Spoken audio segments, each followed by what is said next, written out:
A few years back, I decided to get a divorce after a long, sad marriage. I moved into a tiny house in the backyard of a man who posted an ad on Craigslist. It was in the town I grew up in, so I felt at ease for the most part when I moved in.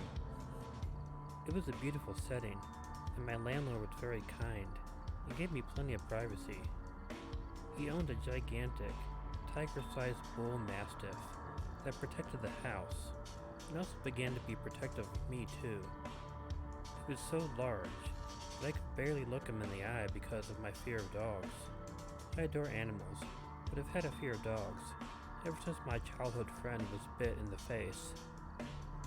My nerves were often on edge from the divorce, and also losing my father, and often felt uneasy living alone for the first time in 25 years.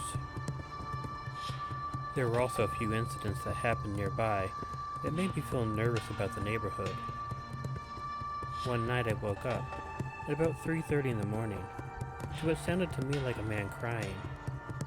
I couldn't quite tell where it was coming from. The tiny house was set on the back corner of the property, so I had 3 neighbors behind me. There was a tall fence, so I never knew who lived back there or met them. My place was sort of in a gully, and sound traveled in an odd manner. The crying and wailing continued, and then I heard the man start whimpering and saying, "I'm sorry. I'm so sorry. I didn't mean to. I didn't mean to hurt you." He said it over and over as he cried and wailed. It was so scary that my blood ran cold, and I was frozen in fear. The tone of his voice seemed so unstable. I thought he may be under the influence of drugs or alcohol, or so emotionally distraught that whoever it was might be a loose cannon type personality. I laid in my bed and could not move and tried not to make a sound. I listened. The crying continued, and it would sound close outside my window, and then become more distant, like he was walking around. I still could not tell if he was in my yard, the yard behind me, beyond the fence, or one of the other properties around the house. The crying and whimpering continued, and then I heard a shovel. He was digging in the ground. It took me a moment for that to sink in. I thought to myself, there was a person outside, digging a grave. It was probably after 3:30 a.m. now. I tried to get up and look out the window, but I was so scared that I thought if the man was in the backyard, he might see the blinds move. So instead, I wedged a chair under the doorknob and found my metal club. I called 911 and whispered to the operator what was happening outside. I explained where my little house was located on the property, and told her that it sounded like somebody had killed someone, and the killer was digging a grave. I could hear the distinctive sound of a shovel hitting the dirt and the rocks over and over, amongst the cries and apologies. The operator said the cops were on their way. After what felt like a week, I saw flashlights through the blinds and heard indistinct talking and commotion. Then I hear, "Freeze!" I heard more talking and crying, and then I hear a man call out my name, loudly. It was my landlord. He came to my door crying and knocked. He repeated my name and was apologizing. "He's dead, he's dead," my landlord cried. "Sativa is dead. He laid down and never woke up." My landlord's dog, that gigantic beast, had died in the middle of the night. I was so scared and sad and still stunned from the trauma that I had to process it for a few minutes. I don't think I'd ever been so scared in my life, and now sadness came over me as I hugged my landlord. The cops were standing around in the grass watching. I heard them making a few comments about digging a grave in the middle of the night, but I mainly focused on my landlord.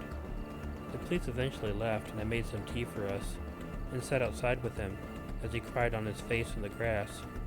He resumed digging the grave as I sat in silence with him till the light started to illuminate the dark backyard. He didn't leave his house for a week after that.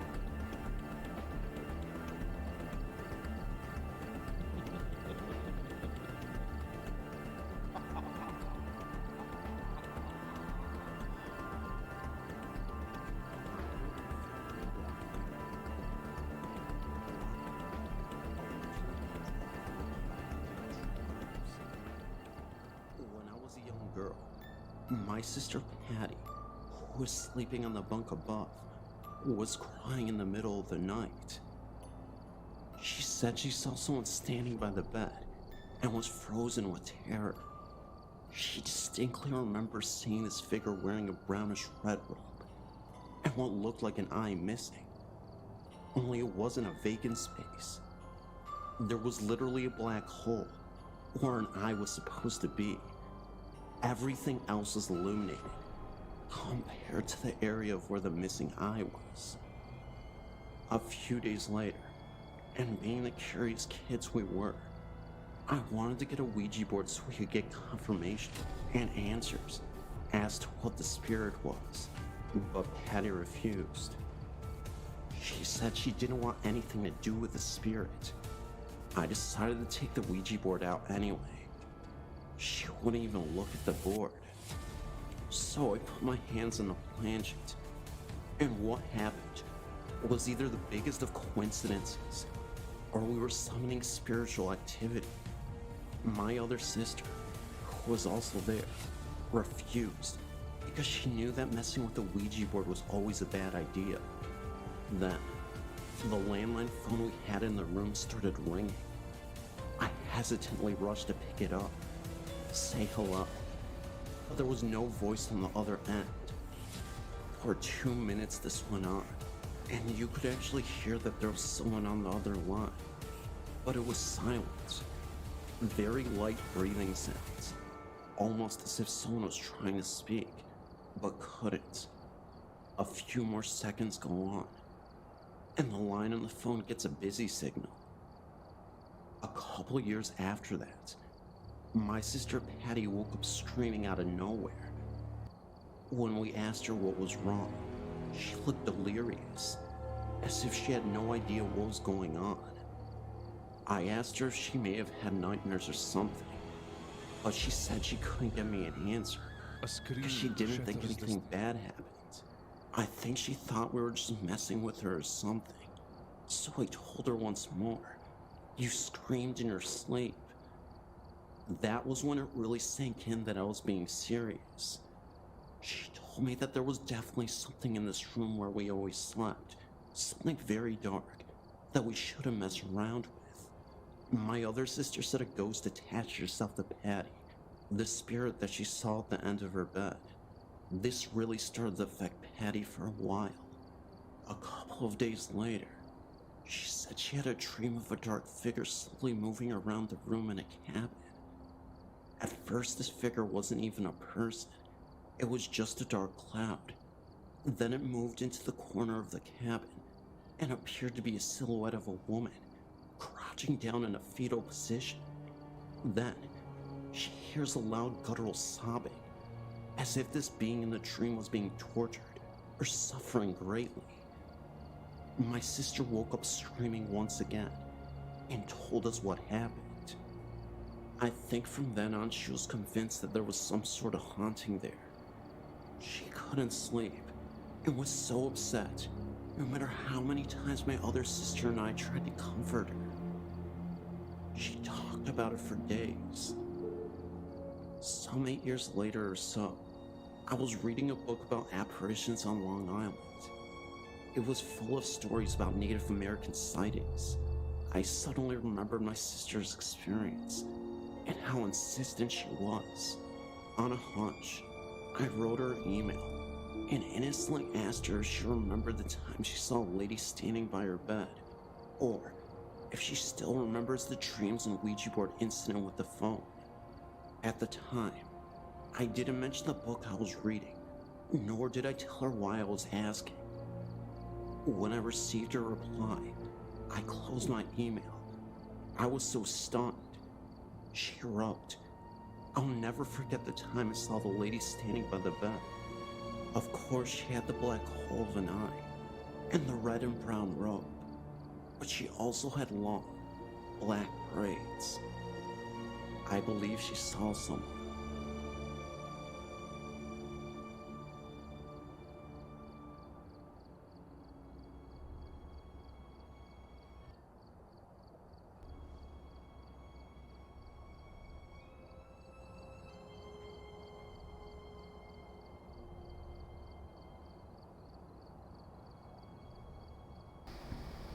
Hey, this is Blood0men. Welcome to the stream.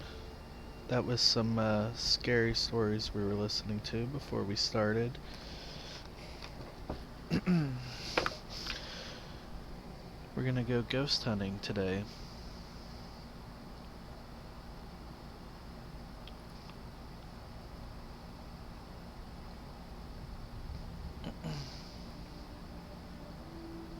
Alright.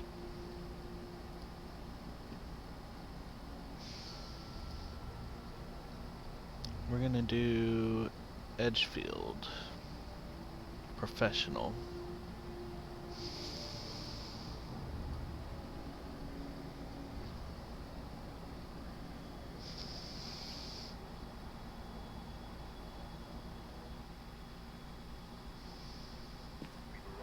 Check the equipment, get set up before investigating. And remember to check the whiteboard for help. I've got nothing else to report, unfortunately. Capture a photo. Get a ghost to walk through salt. Find evidence of the paranormal with the EMF reader. Let's take a look at the house. Okay. Doesn't show us the circuit breaker or whatever here, so that means it's probably in the basement.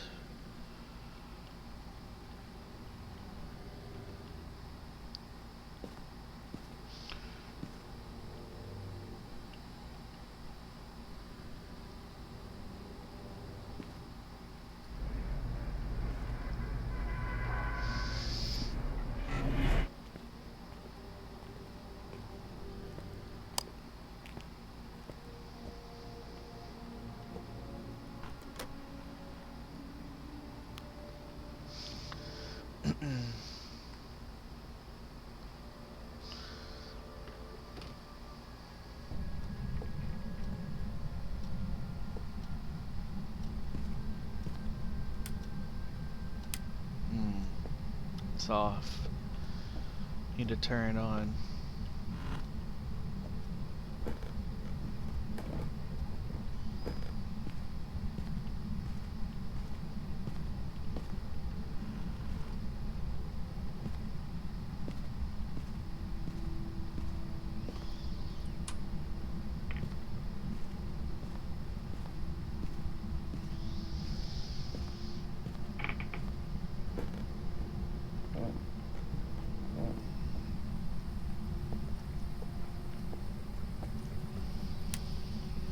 Well, that's interesting. What's that running at in here?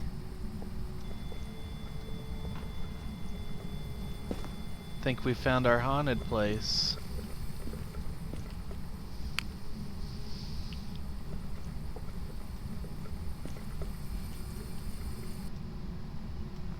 Yeah, it's cold right here. Alright. We know where to go.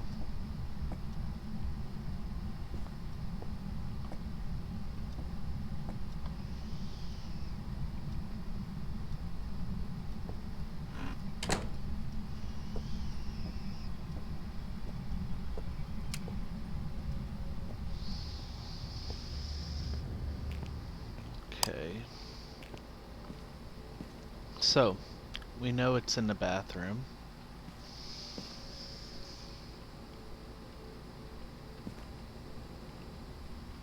Time to speak to it. Time to get some salt.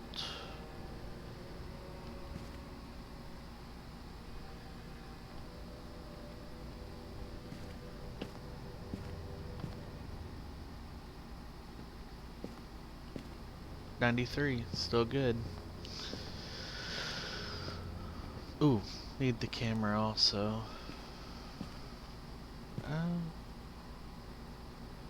Okay. I'll get to that.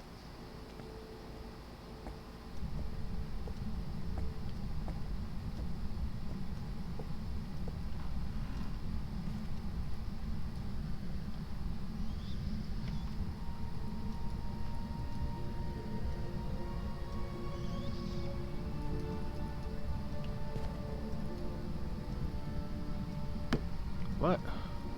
Why won't it put down?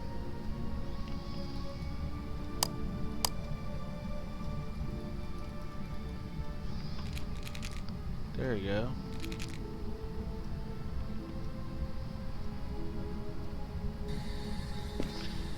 Are you with us? Show us.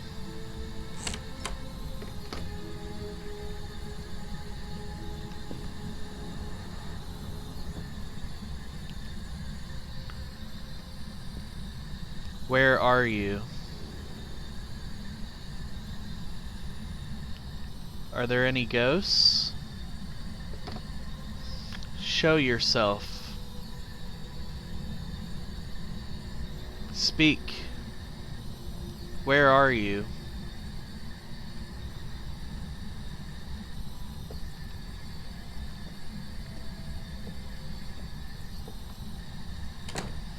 My escape plan will be right here. Where are you? Here I'm walking.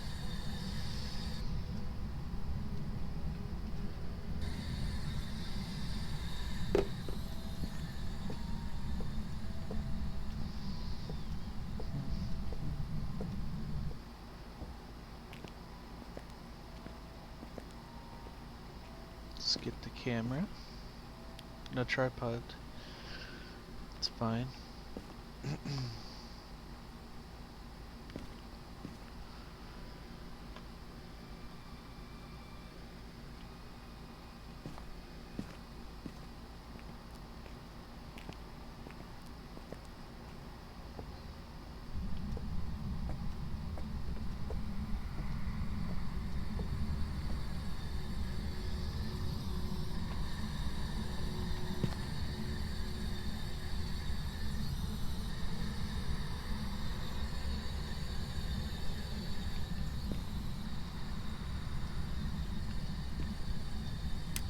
Are you with us? Where are you? Where are you? Where are you? Speak. Scream. Speak to us. Speak to us. Speak to us.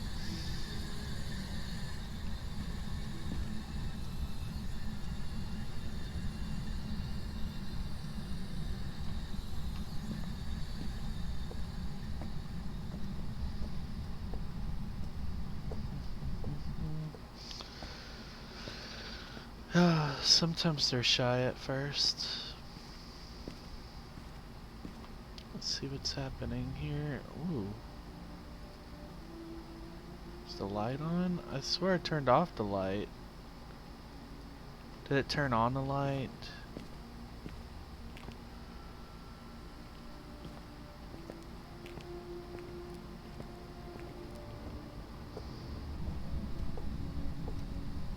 It did.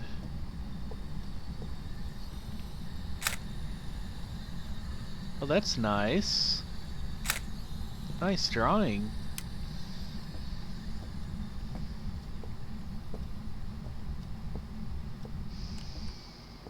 That was very good.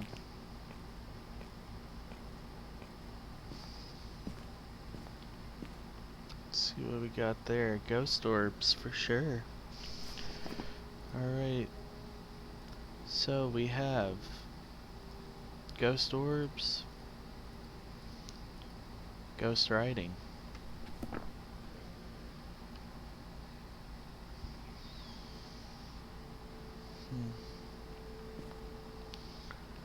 Need a photo of him. Paul Moore. I'll make sure not to say that. Need to check for fingerprints.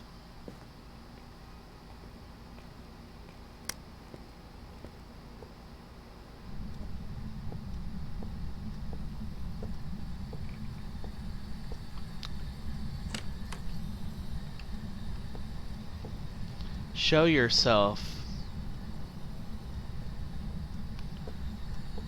Show yourself.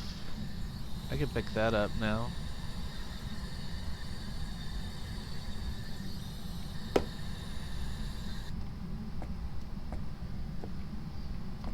Show yourself. Show yourself.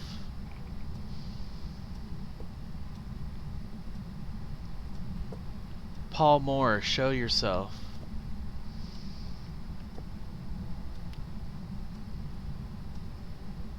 Show me a sign.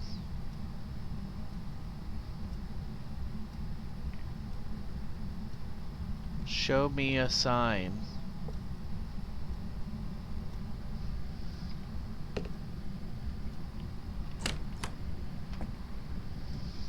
Alright, you opening doors. I wish there was a way I could get a picture of that.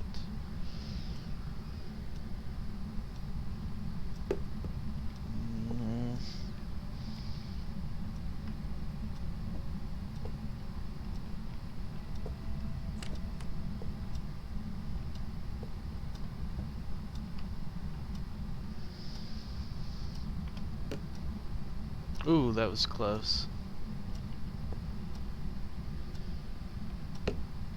There we go. Look at that.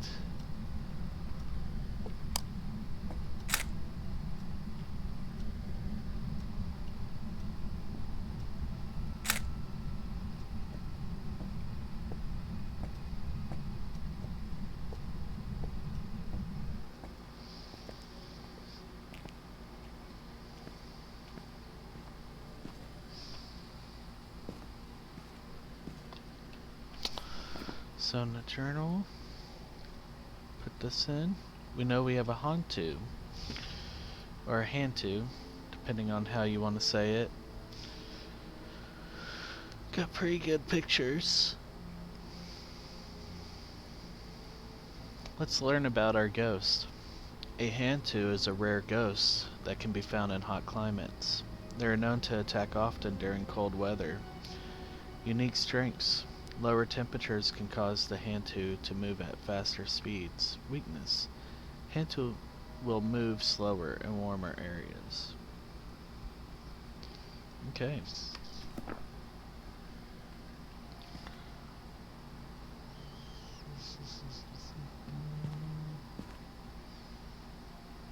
Sandy's still at 74.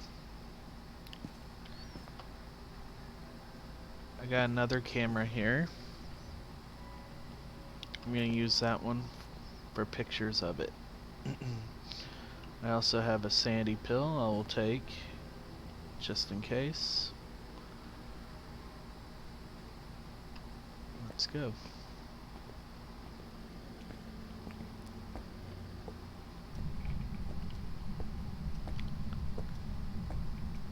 Show yourself. Show yourself. Paul Moore. Paul Moore.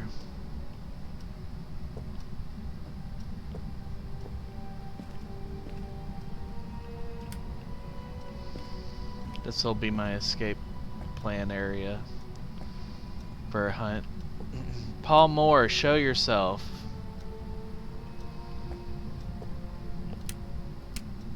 Show yourself.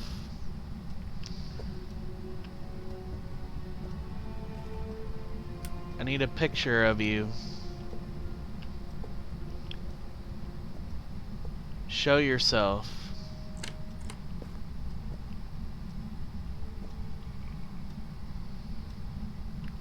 Show me a sign.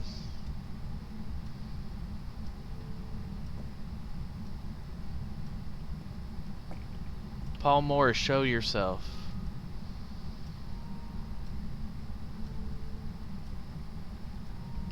Paul Moore, show yourself. Well, you walked right through me.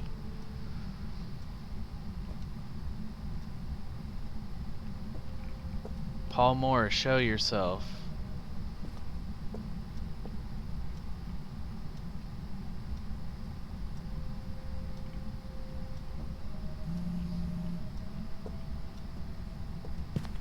Is that here?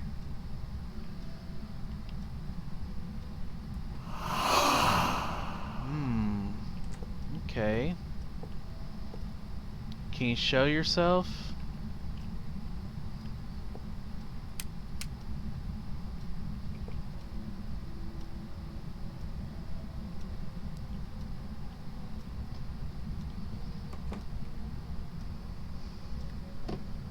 Hello? Hello?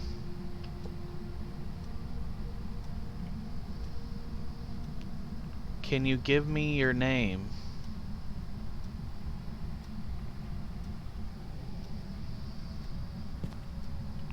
What are you?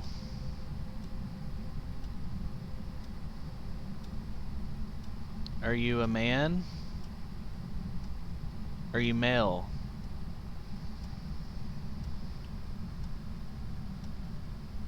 Is anybody with us?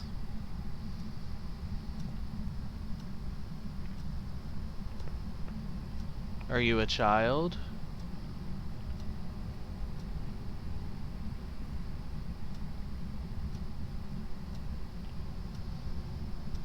Are you angry?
You went and turned off the power. Alright, well, no picture of him, but overall I'd say this was a mission success.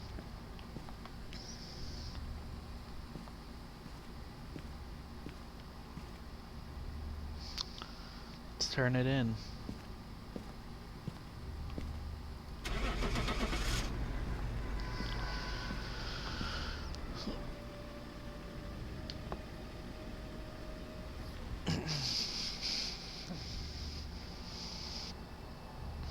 Welcome back. I've got some jobs ready for you. Bone evidence. I guess there was a bone somewhere.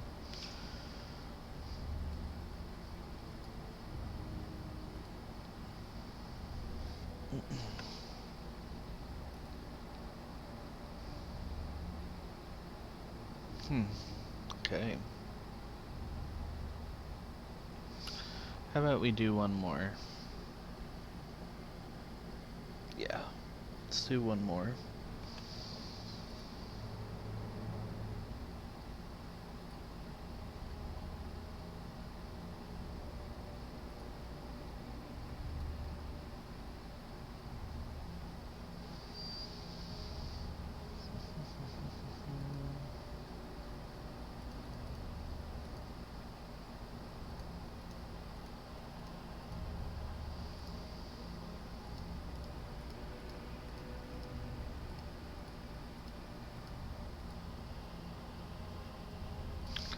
Need a tripod. Don't have one. Just realized.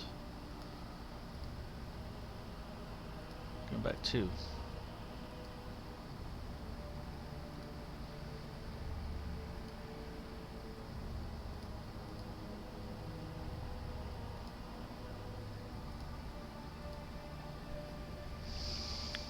Can never have too much equipment. Alright, we're here. Take a look at the equipment and prepare accordingly before starting the investigation. I've also written some notes on the whiteboard if you need them. Nothing to report, but it looks like whoever was here left in a hurry.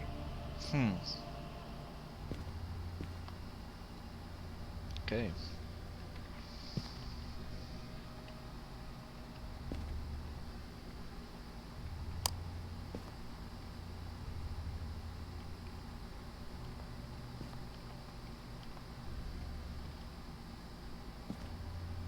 Ready?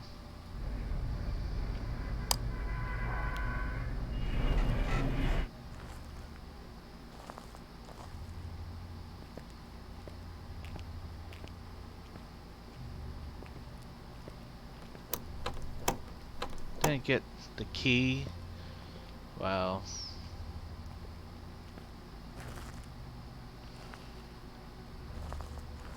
Let me look at where that circuit breaker is. Where is that? Okay.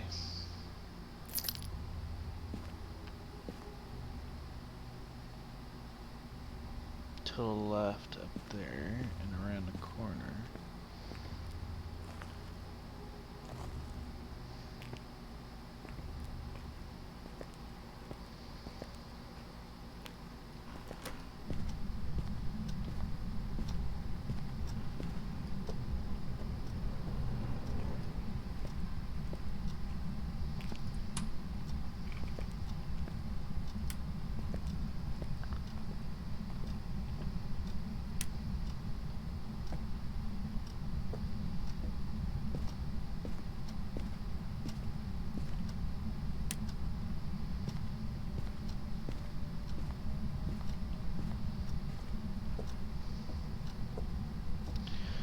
Going for my initial quick walk through.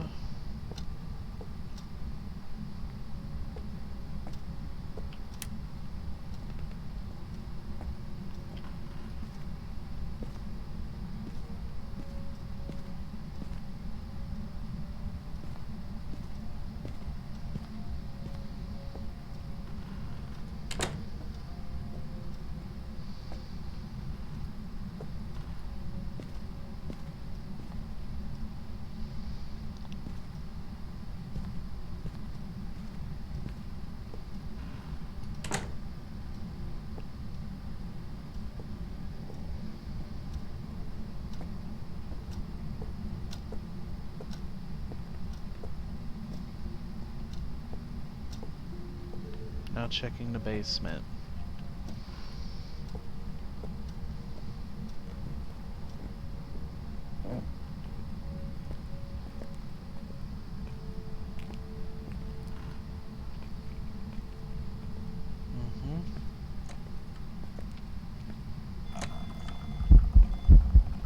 Ooh, there you are. Well, we know the area now. Let's see. Alright, so we have the basement. Man, I wish I had my photo right then. It made itself known right away. So it's gonna have to come all the way up here to turn off the electricity. So that's a good thing. Alright, so now that we know where it is, let's get some of the equipment. Let's go with a book.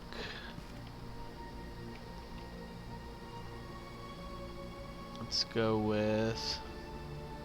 You know what? I'm not even gonna do a flashlight. I'm gonna do camera.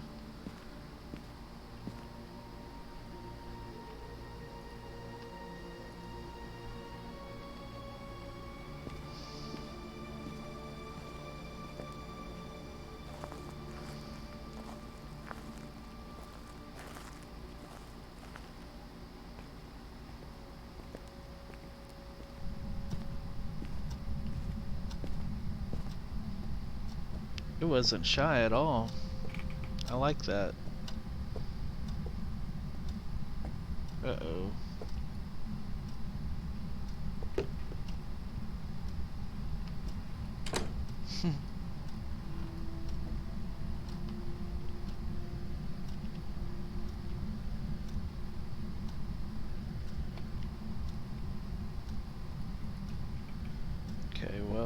Can't move that.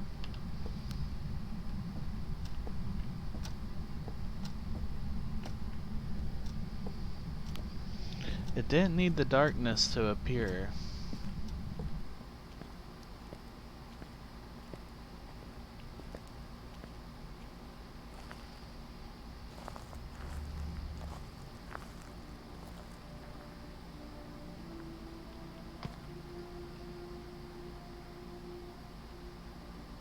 Nothing yet. Might need to be closer.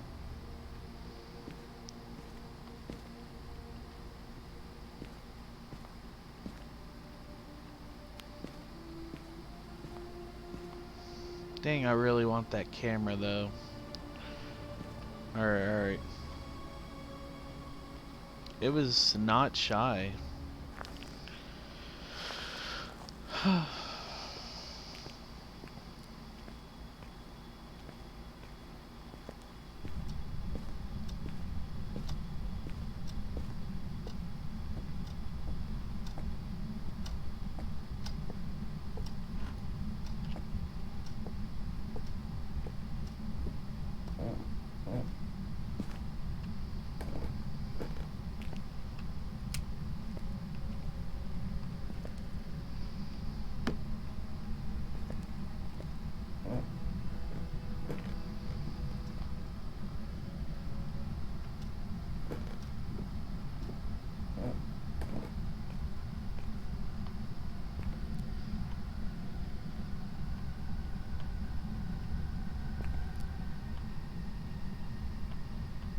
Put it down.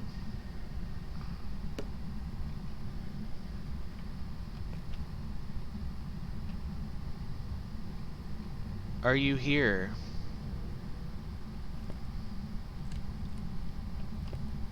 No, no, no, no, no, no. It went up here, didn't it?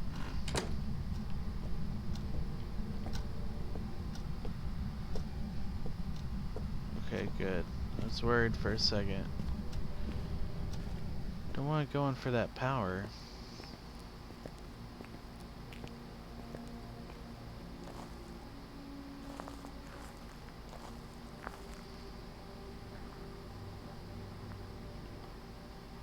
Dang, I left the light on. It's pointed in the corner.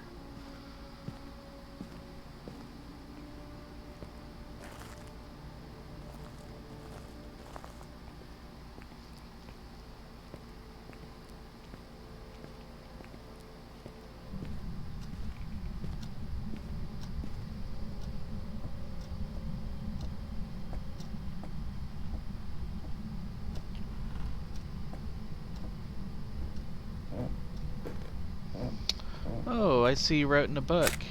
Thank you very much.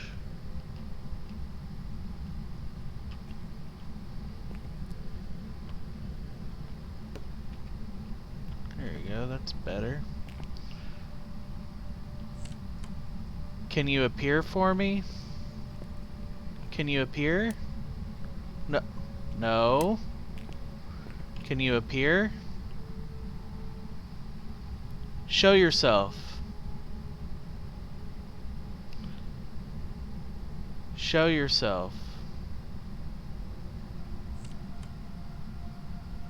But now. Is that here? Show yourself.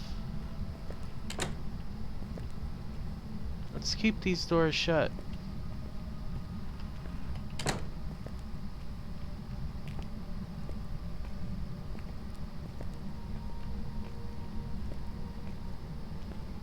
Come on, show yourself. What are you afraid of?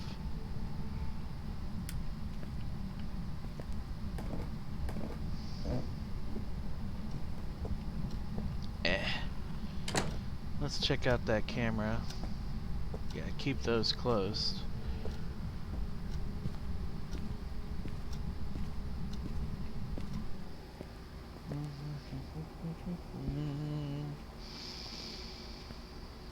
I got a picture of that, at least.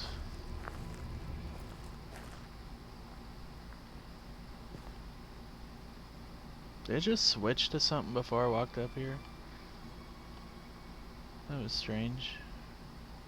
Alright, doors opening again. Yeah, she's doing stuff. Too bad there's no ghost orbs. That'd make things a lot easier. But I do have book writing.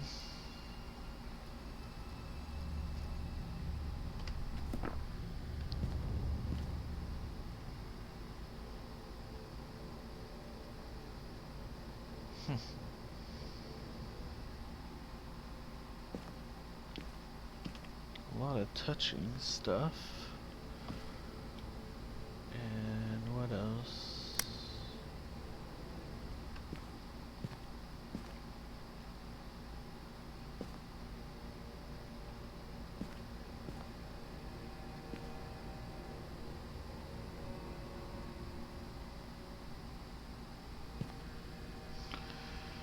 Guess I'm gonna try to talk to her, or yeah, let's do it.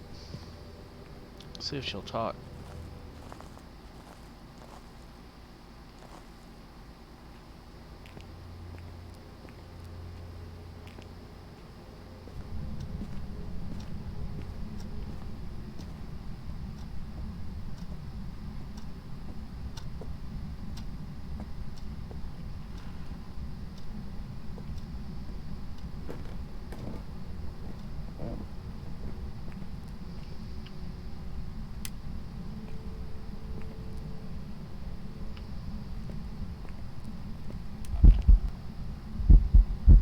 Dang it, me without a camera. Speak.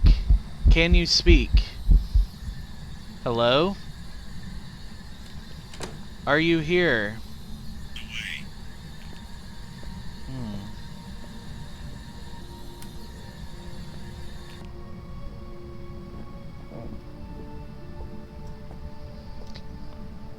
Okay.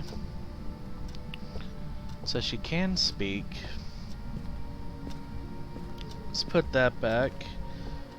We're missing one more clue, aren't we? Why does she keep appearing when I don't have the camera?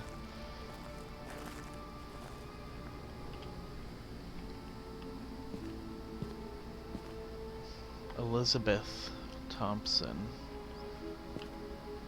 Alright, so don't need this.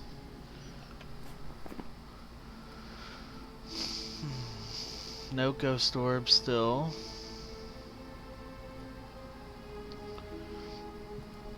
We're looking at a spirit, a demon, or a oni, or a yokai. Too many things.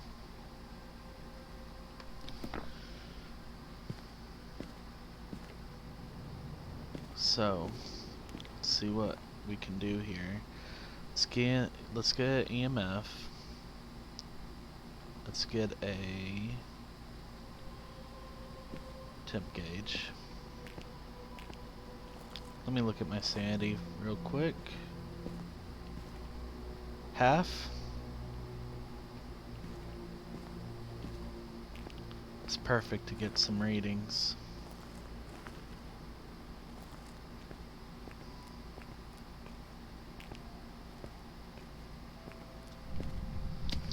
Haven't come up with an escape plan yet.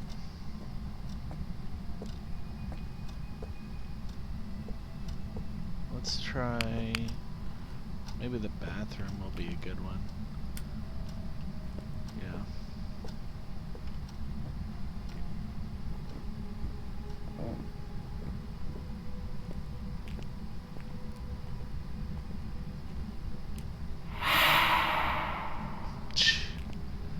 Nice trick. God dang. Level 4. So you're right there, huh? Okay. Oh. Here's what I want to do. Let's go ahead and throw this down.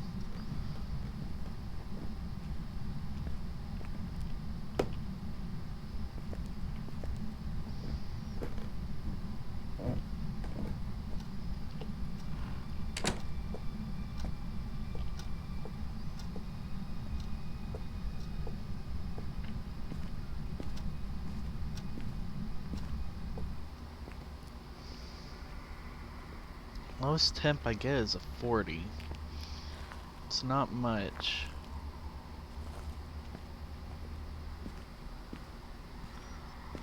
Guess I can go ahead and smudge the area. I mean, I know where the person is.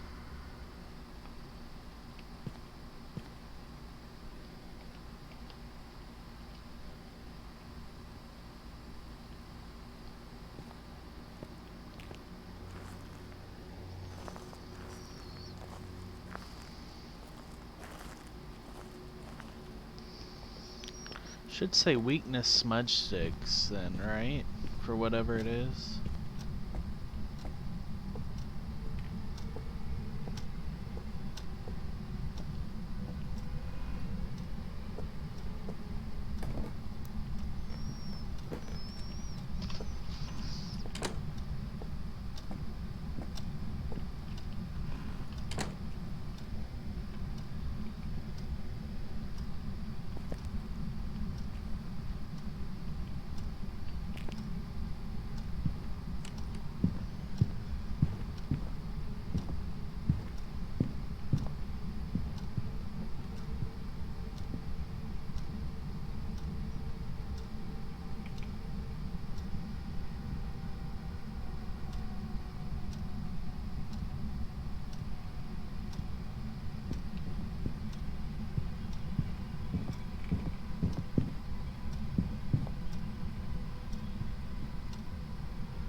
Came in here and knocked out the power. There we go.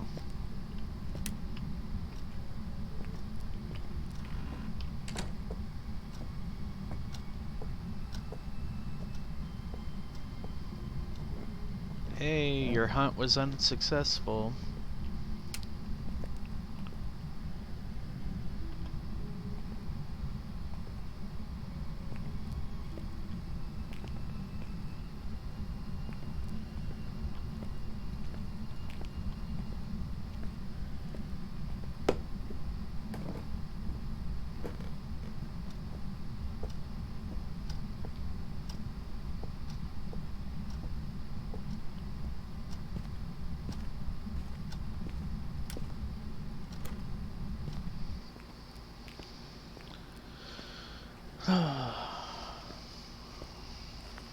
Let's see. Did the smudge work? Because that was my only one. Yep.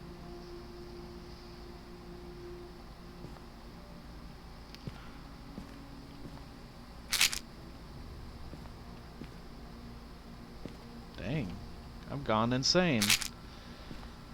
Alright, so where are we at now with this? The EMF did not go off. I didn't not hear it while I was hunting. Check fingerprints again.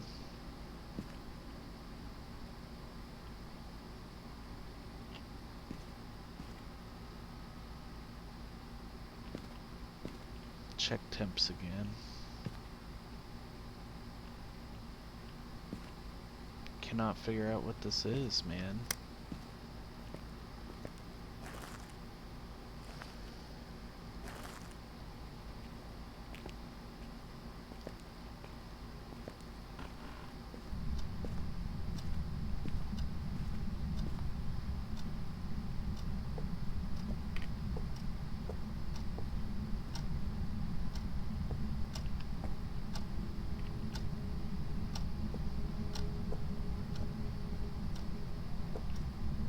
Was it dark in here before? There's a light switch.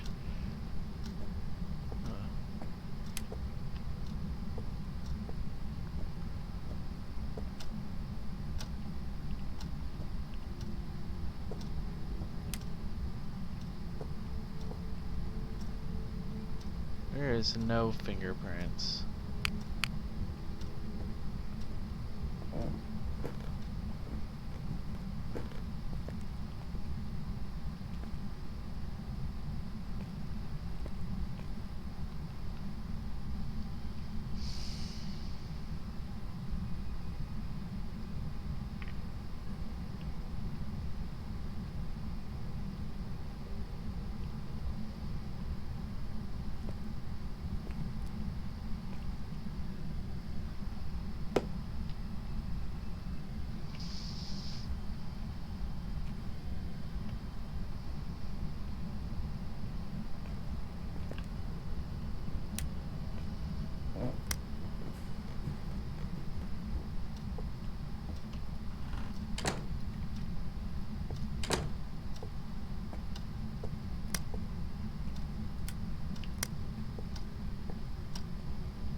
So I had the power to turn off the lights without without hitting the circuit breaker. So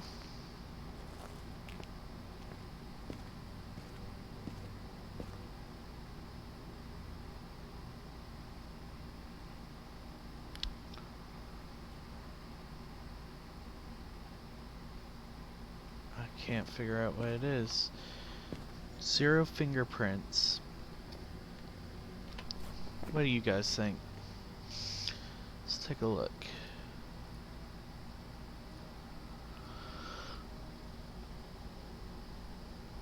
Okay, we have ghost writing for certain.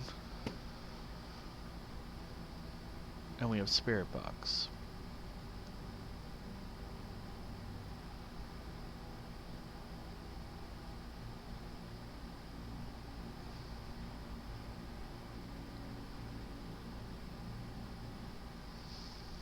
Could be an Oni.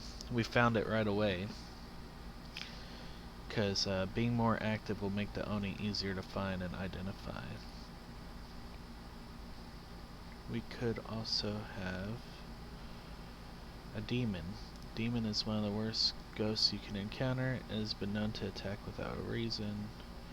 Demons will attack more often than any other ghost. Asking a demon successful questions on a Ouija board won't lower user sanity. So there'd have to be a Ouija board. I didn't see one. And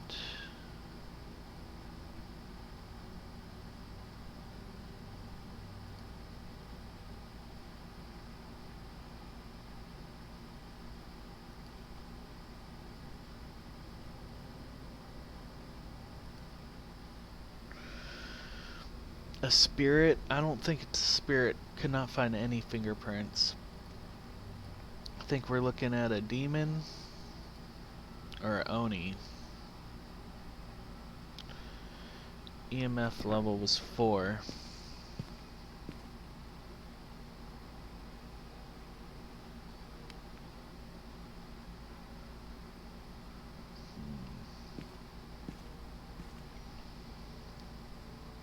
EMF level was 4 for sure.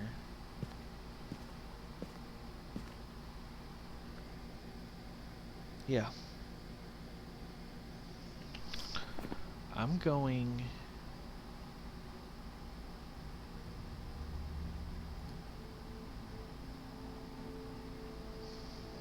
It was cold, but it wasn't freezing. And I had my sanity all the way down, and it was still not freezing. Okay. Guess it's guessing time, guys. Let's go with Oni. Yep. Gonna do Oni. Because it was pretty active, and we found it right away.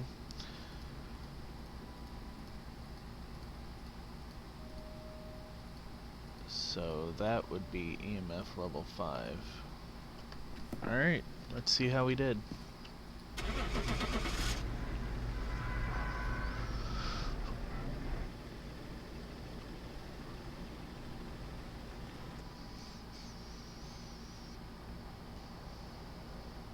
It was a yokai? A yokai. Well, we made 90 bucks. You know, it's always still good to leave before dying.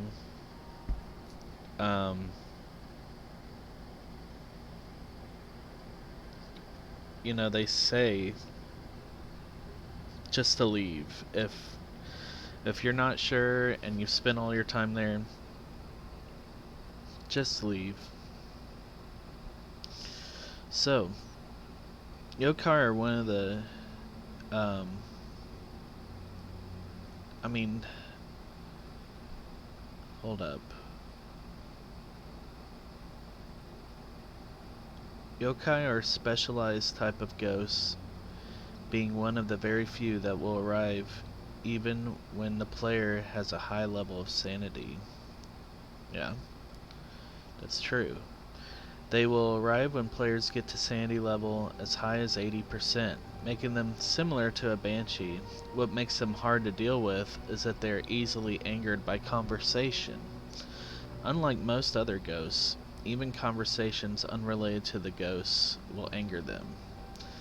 Due to this, players should be careful not to talk much while they are in the ghost room without the proper evidence needed to figure out which type of ghost they are dealing with. This makes them particularly difficult to deal with early on in the player's investigation. The main pieces of evidence players need to collect to prove whether the ghost is a yokai or something else are the spirit box, ghost writing, and ghost orbs. Now, we never saw a ghost orb, so that's why I ruled that out. I guess that's just camera placement, right? Well, anyway, thank you for watching. We're gonna stop here today, and I gotta move on to my other stream. I'm gonna stream later tonight, Phasmophobia again. We're gonna do it at 9 o'clock, 9 to 9:30.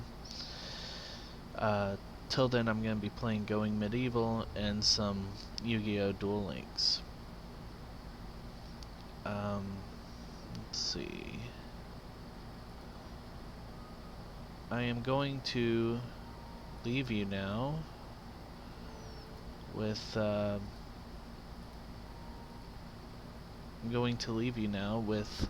another ghost story. I hope you enjoy.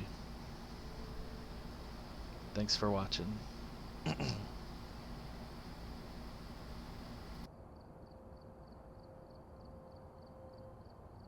This past weekend, I went to Spokane Valley to visit a friend. She informed me of the Spokane Valley Cemetery. I read about the 1,000 staircase, and I felt like that could be a good challenge. We got there in the middle of the day, and we could just feel the vibe there, and it was anything but good. The cemetery is in 3 levels, with some parts older than the other. There was one spot where the cemetery was unkept and very worn by time, which was also where the young and sick were buried. Still, every time we were in this particular area, we felt a kind of dread and sickness that we couldn't comprehend ourselves. In fact, anybody who went into the area of the cemetery felt the very same way. You'd hear distant voices that sounded like they were far away, and in my case, a crying sound that always seemed to be coming from the bushes behind the cemetery. It was creepy. Anyway, this particular time we were sitting there in the car, when all of a sudden, the car went on by itself. We couldn't even explain it at all, and it was quite terrifying. My friend's foot was nowhere near the gas. I thought that maybe it was just a car rolling, but then it started to accelerate a little. Whoever was there at that moment certainly volunteered us to leave without our permission. We drove on the other side of the road where the cemetery was more modern. You could sense the change in the air, much more peaceful and calm, almost a welcoming feeling, unlike the other side, where it is cold and bone-chilling. I was trying to find the staircase, which I found camouflaged in the trees off the side of the road. It definitely wasn't 1,000 steps, but certainly was a lot of them. I got out of the car and immediately felt a chill, as if to warn me not to go further. The thing is, I'm in the Navy, and I have Irish in my blood, so I'm a very stubborn man. That mixed with the curiosity, I climbed up the stairs. Each time I made it to a landing, I wanted to turn and leave, but I wanted to reach the top. I made it all the way to the top to what looked like a crypt. That was when I saw a shadow person moving in front of the crypt, with the crypt itself a small distance from where I was standing, at the top of the landing. I bolted back down the stairs and got back to the car. I told my friend we should go back to see if it will appear, for confirmation, and so I don't look crazy. We both went back up there and saw an orb this time. After waiting a few minutes, we didn't see the shadow person, but I think my friend ended up believing me.